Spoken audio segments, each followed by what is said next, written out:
Good morning. I am coming to you from Colorado. We made it. I made it. I did not walk to get here. Made it through 99% of Kansas. But as you have, if any of you have been paying attention, you have heard me bitch, moan, and complain about that part of Kansas.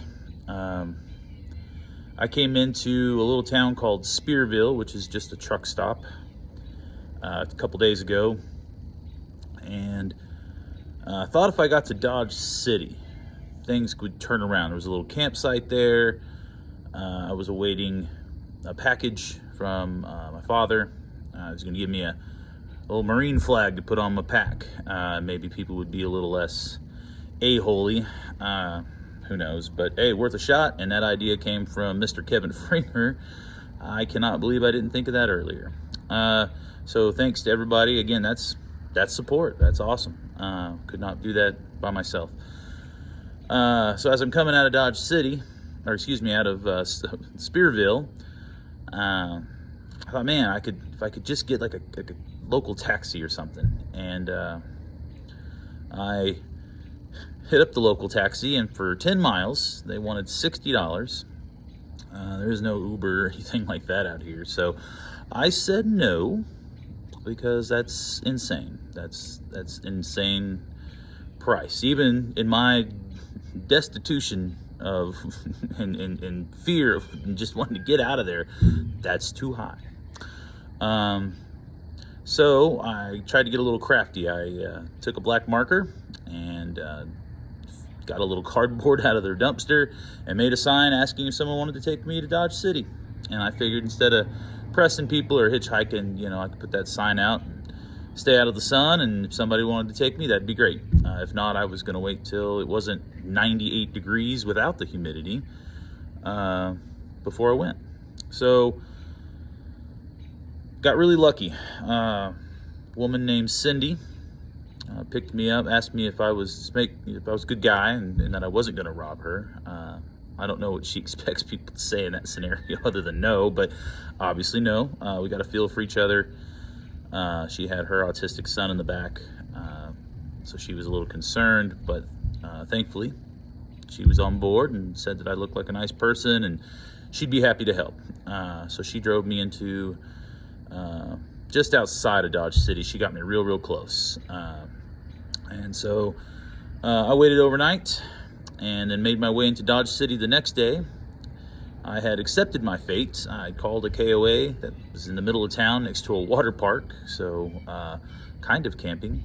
They said they were going to be cool with me, just hanging out, not having to pay the $30 it is to camp there in a tent.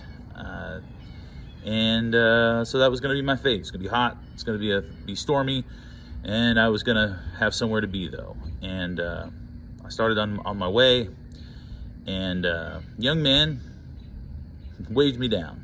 I say young man, retired Air Force guy named Larry, waved me down right in the middle of Dodge City, asked me what I was up to. I kind of assumed it was going to be another old guy just getting kind of chitty with me about being out here and scoffing at me. But no, turns out he also hates Kansas, or at least that part of it. Said the drive was killing him and that he needed to get into Colorado. Had some camping buddies he was going to meet up with and was just having a hard time making it through the last leg.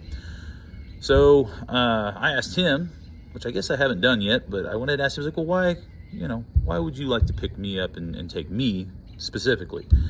Because I don't, it's hard to trust people out here that at least the people I've run into in this part of the country, a little less, I don't know, good-natured. I don't know. It's so I didn't want to just jump in willy-nilly as much as I wanted to. It turns out he's again a retired Air Force guy, and we had a couple things in common. And so I said, yeah. We took some pictures together, and we jumped in the truck and we headed west. Along the way, we saw another guy doing the trail, and he was on a bike, a guy named Joe. And we asked him if he wanted to ride. Now, in my mind, I'm like, he's on a bike. He looks like a purist. He may not want this ride, but he did. And so I was like, oh, good, another person who just cannot hang out in this weather. So we picked him up. So all three of us, one guy who likes to travel the country in his truck and is looking to live out of his van, one guy that does it on bike, and my dumb ass out here on foot. None of us could find a reason to like Kansas, or at least that part of Kansas. Again, there were parts that were nice. More east you go, the better it gets. But in this part, we were all over it. So we got together, and for about 2.5 hours, we hung out and yucked it up. I think me and Joe told our stories about our travel. He was kind of interested in that. And then Larry proceeded to tell a long story about LBJ, Lyndon Baines Johnson, about his presidency and the stuff that he learned about him. It was a very interesting story. We should be looking into more of these presidents we don't know, or we don't talk about as much, or don't have the big names, because that guy's really interesting, kind of a dirtbag. And I guess Larry goes around to presidential libraries and national parks, and that's what he does in his retirement.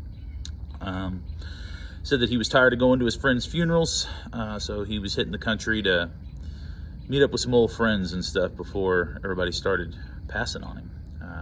Get them while they're alive is what he said.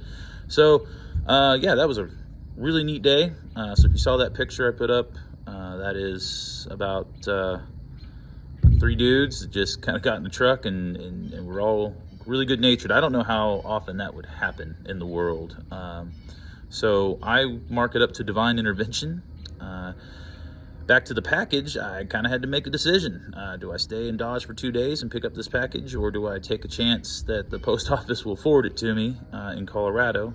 So that is the chance I took, and hopefully they are super nice about me paying for some postage and getting it to the post office I am near currently. So from here, I am in Pueblo, Colorado. So we drove for about 130 miles. I'm not going to feel bad about that. In the grand scheme of things, it's a drop in the bucket, and that experience is something that I won't ever forget. That was really cool. So in the Sunshine State, sunnier disposition, I don't think you'll hear me complain as much or at all from this point on, and until maybe I'm in just the middle of the desert, but I just don't see anything being as bad as where I was. So for today, we're gonna head west through Pueblo Lake, or Lake Pueblo, and head up towards Denver, which is a few days, if not a couple weeks away. I'm gonna move slow. This is gonna be the nicest state that I'm in as far as weather and amenities and camping, and so I'm gonna move nice and slow through here and enjoy it. This is the nice part of the trip. A few of you have reached out and said that there is possibly work for me up in Denver. So that is going to be something I do when I get up there, and won't have to do this fundraising hopefully anymore. If I can get a couple weeks up there work and then finish my trip out would be ideal. So that's the thing stand today. And so it should be more nature pics and fun and better moods moving forward. So thanks for everybody who stuck with me during that. I know it's fun to watch people in pain, but I imagine over time it gets a little much to, every time I'm posting it's to cry about something. So positive all the way through from here on out. So thanks everybody.